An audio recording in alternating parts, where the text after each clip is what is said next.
Okay. Good morning, everybody. We'll call to order our April 9th, 2019 regular meeting of the Mason County Board of Commissioners. I'll begin with our Pledge of Allegiance. Undersheriff, if you please lead us.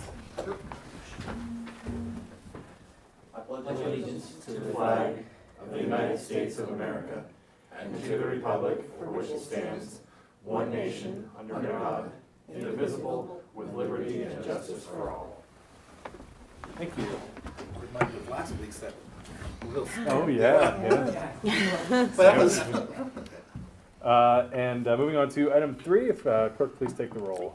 Commissioner District 1, Randy Netherland. I'm here. Commissioner District 2, Kevin Schutte. Here. Commissioner District 3, Sharon Trask. I'm here.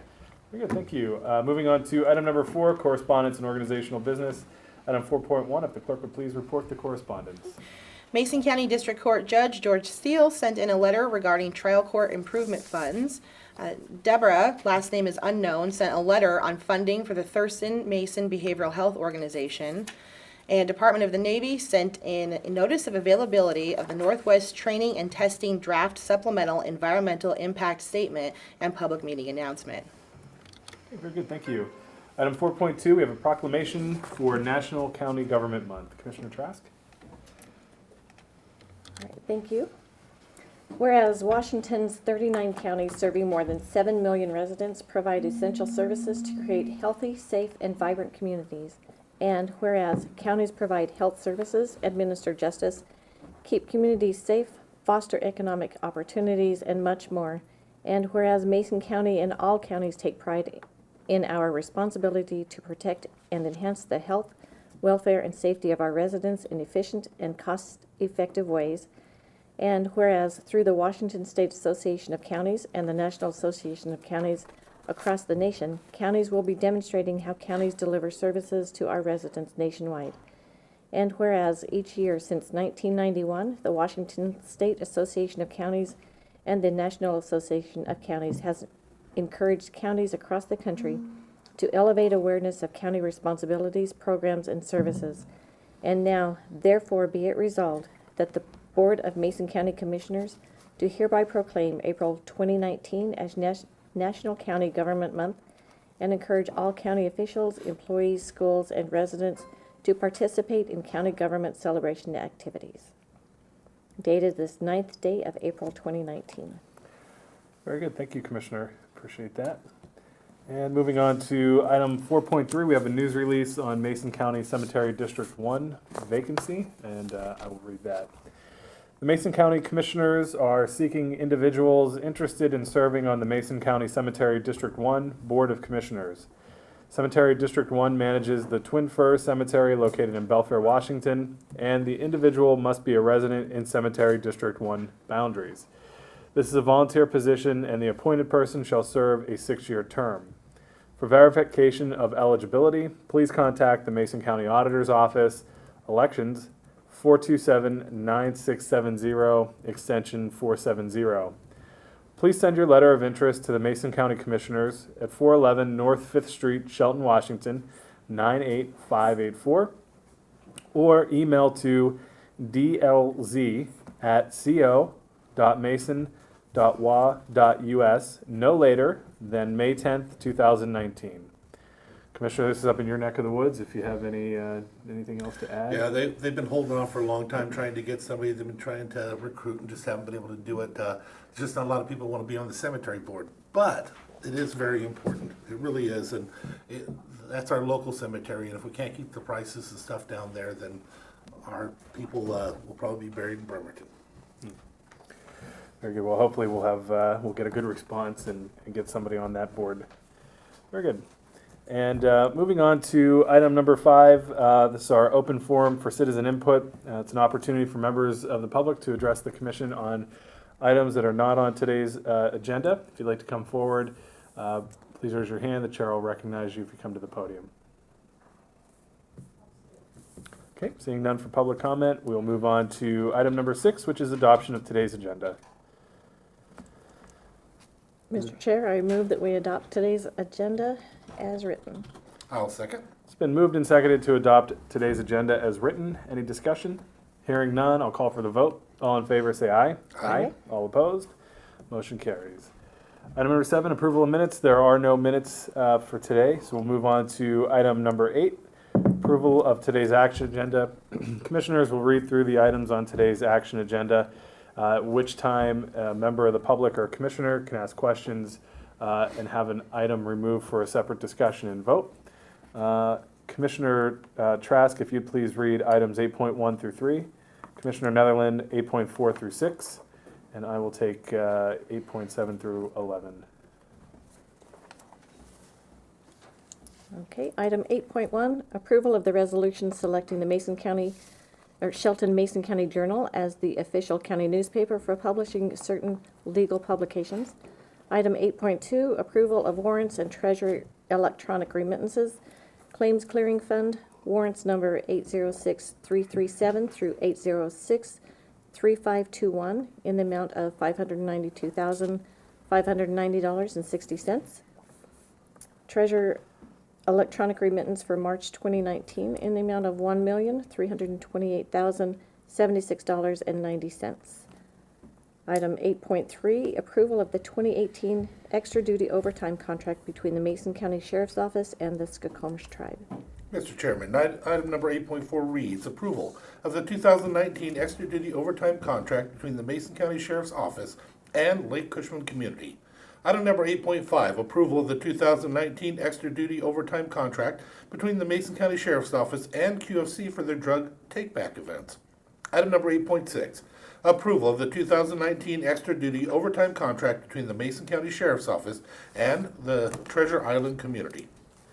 Item 8.7, approval to accept a resignation from Michelle Williams effective May 10th, 2018, and to approve the release and hold harmless agreement to release and forever discharge Mason County, its officers, agents, employees, agencies, and departments from any and all existing and future claims, damages, and causes of action foreseen and unforeseen of any nature whatsoever arising out of Michelle's employment with Mason County, and to pay the sum of $40,000 as agreed.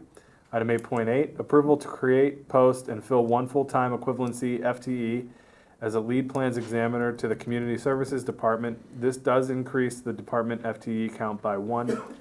8.9, approval to enter into a memorandum of understanding, an MOU with AFSCME, to change the collective bargaining agreement to reflect updates to Article 3 per the U.S. Supreme Court decision in Janus v. AFSCME.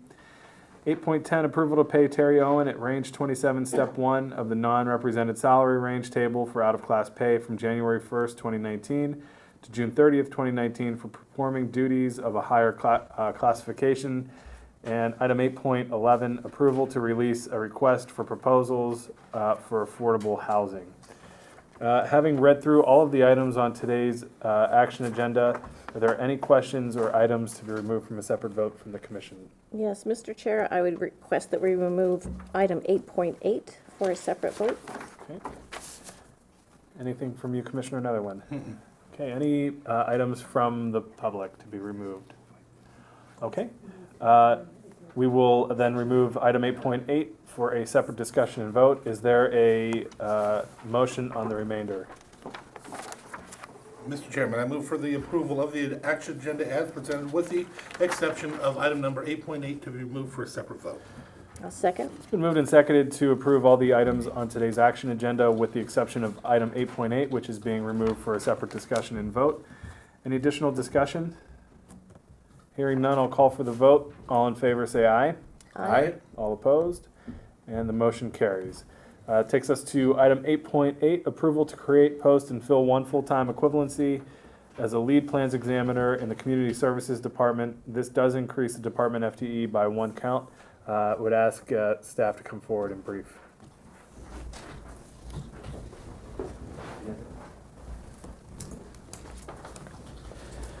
On the 8.8? Okay, so on 8.8, the only reason we're bringing this out, or we've asked to bring it out, is that in the title it says lead plans examiner, and it should read plans examiner. So we don't have a number of plans examiners to lead, so what this does is it creates one position as a full-time plans examiner, which we used to have back in the mid-2000s, and now we're just bringing the first position back. Okay, very So good. all it does is matches up the title with the job description. Okay, very good. And any questions from the commission? Okay, any questions from the public? Okay, hearing none, entertain motion or commissioner deliberation. I'll make a motion to approve to create post and fill one full-time equivalency FTE as a plans examiner in the Community Services Department. This does increase the department FTE count by 1. I'll second. It's been moved and seconded to approve the approval to create, post, and fill one full-time equivalency as a plans examiner in the Community Service Department. This does increase the departmental FTE count by 1.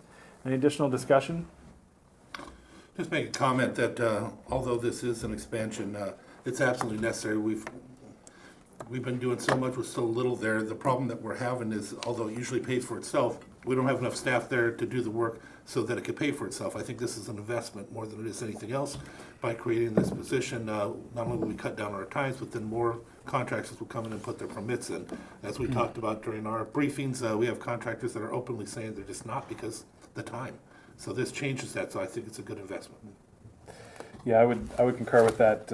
Earlier this morning, we had a meeting with members of Olympia Master Builders and other builders in the community over at ProBuild, talking about some of the improvements that are happening over at Community Services to help streamline the permitting process. And they're happy about the online permitting side of things. However, they said, when are you going to get more people in there to make to actually process the work and get things moving? We're losing business, we're losing opportunity. We want to build in Mason County, but we're just not able to get the kind of response that we need, in the amount of time that we need it. And so this is an investment that will pay for itself in time, and so we're happy to move forward with this as well. Okay. Hearing no other discussion, call for the vote. All in favor, say aye. Aye. All opposed? And the motion carries. Moving on to item 9, other business. Item 9.1. Commissioners. Mason County Department of Community Services is pleased to announce the release of a request for proposal application for affordable housing. This potential grant award is part of the Affordable Home Acquisition Preservation Program to support the efforts to end homelessness and increase access to safe and healthy places to live. Project awards are to aid in the acquisition, construction, and/or rehabilitation of housing projects or units within housing projects that are affordable to very low-income households with incomes at or below 50% of the area median income, including units for home ownership, rental units, seasonal and permanent farm worker housing units, units reserved for victims of human trafficking and their families, and single-room occupancy units. A priority must be given to eligible housing activities that serve extremely low-income households with incomes at or below 30% of the area median income. Proposals may include housing that is a component of a coordinated chemical dependence fee or mental health treatment program or service.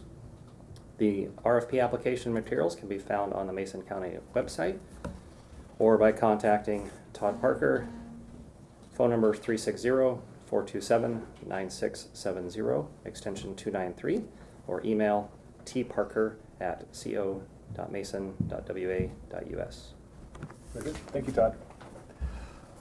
Okay, any other department heads or electeds? Dave?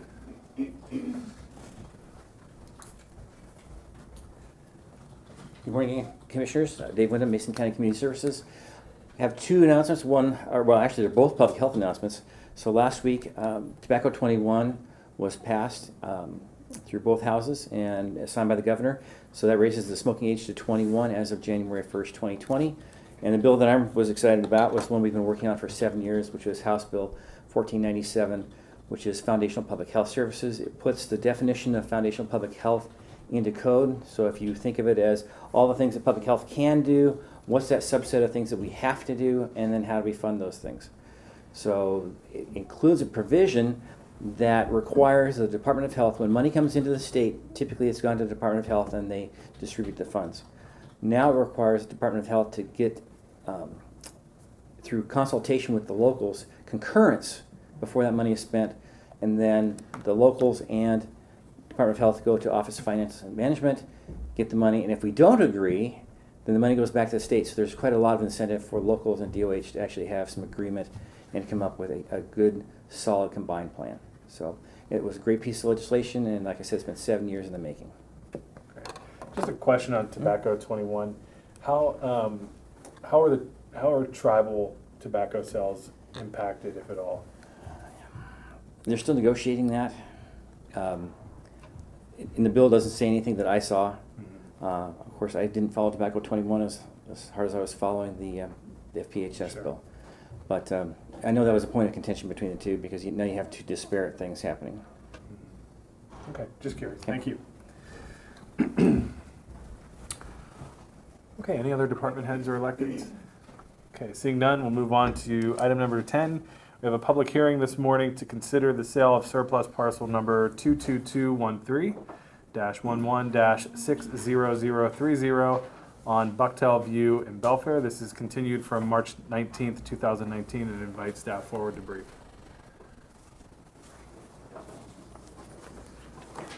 Commissioners, Frank Pinter, Community Support Services. This is a hearing to sell parcel number 22213-11-60030 on Bucktail View Drive. It was continued from March 19th, 2019, and the parcel was originally surplused in 2014 via Resolution 71-14. The surplus property is being sold for $140,000. The feasibility study that was asked for wasn't completed, but the purchaser gave up his right to have that feasibility study and would like to go forward with the purchase for $140,000. Okay, very good. Questions from commissioners? Okay, hearing none. Any questions from the public? Okay, hearing none, we'll move into the public comment period. If you have a comment to make on this, please come forward to the podium and the chair will recognize you. Anyone for public comment? Okay, seeing none, I'll close the public comment period and move to commissioner deliberation or a motion. Mr. Chairman, I move for the approval of the sale of surplus parcel number 22213-11-60030 on Bucktail View in Belfair. This is a continuation from our March 19th meeting, 2019, and that we sell it for $140,000. Second? It's been moved and seconded to approve the sale of surplus parcel number 22213-11-60030 on Bucktail View in Belfair, continued from March 19th, 2019 for the amount of $140,000. Any additional discussion?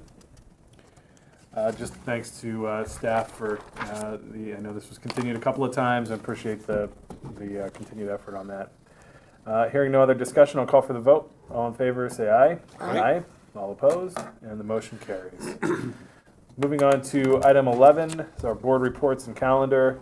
Commissioner Trask, if you wouldn't mind getting us started, Commissioner Netherland, and then I'll finish up. All right, thank you.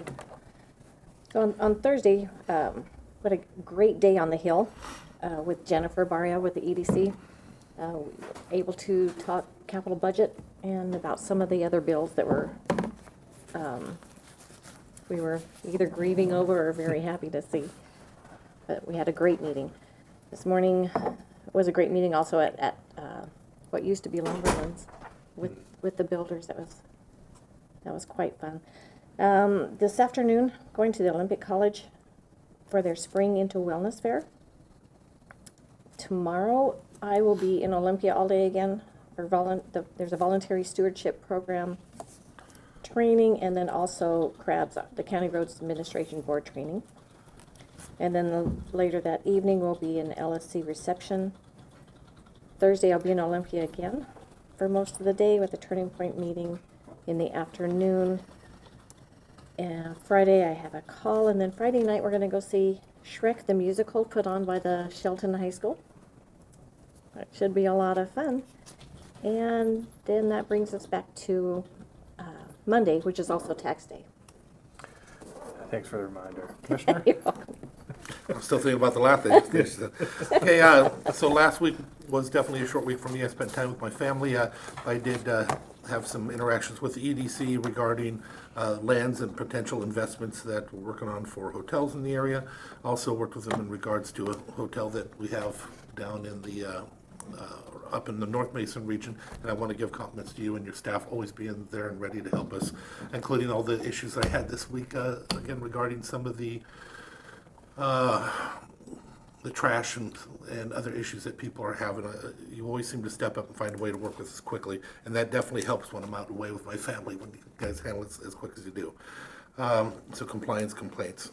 Also, I had a meeting with a college student in regards to the DNR segregating out that land in the Duato area for a reserve, and the impacts that would have on the community, and making connections with some of the people for her in our community. After this meeting, I also will be attending the Olympic College event. Later in the week, I will be attending the crab training as well with you. Mason Transit Authority has a pre-agenda meeting after this. I'll be returning back to Olympic College after that.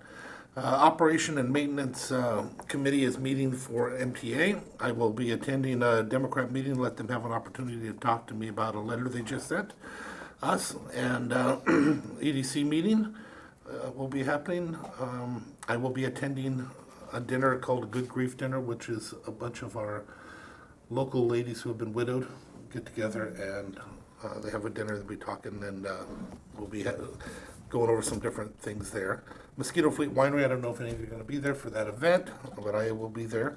I also have a meeting of the Peninsula Regional Transportation Organization, and that brings us back to our briefings, and we do it all over again. Very good, thank you. As Commissioner Trask mentioned, and I mentioned earlier, this morning we started it off with the builders in the community. Really a good turnout, and it gives you a new appreciation for how early they begin their day. I'm not used to starting my day at 4:30 in the morning, but I promise you they are, and they're out there working hard. And so really also appreciate our staff from Community Services coming over. Chris Nelson and Trish did a great job in presenting some updates to the builders, and taking some questions from them, and hopefully those kinds of dialogues can help us improve process and improve outcomes. And I think it was well worth everybody's time, bright and early this morning. Also had a chance to chat with some folks out in the Skokomish Valley. Again, you track the project that we have out there. We've made a tremendous amount of progress in the past several months, and we have a lot of community support out there, and that community support continues to grow as the Army Corps project moves forward, and so we're excited about that. Going forward this week, I have a meeting with the city manager and mayor. I have a MACECOM board meeting. Also have a RIA 14 watershed planning meeting, as well as a meeting with Scott Brewer from the Hood Canal Coordinating Council, a couple other constituent meetings, and then back Monday for briefings and our regular meetings. Okay, that wraps it up for me. Any additions, commissioners? Okay, we'll move on to item number 12. There's a motion to adjourn. I'll move that we adjourn. I'll second. Moving to second that we adjourn. That, no objection, we stand adjourned. Have a good day, everybody.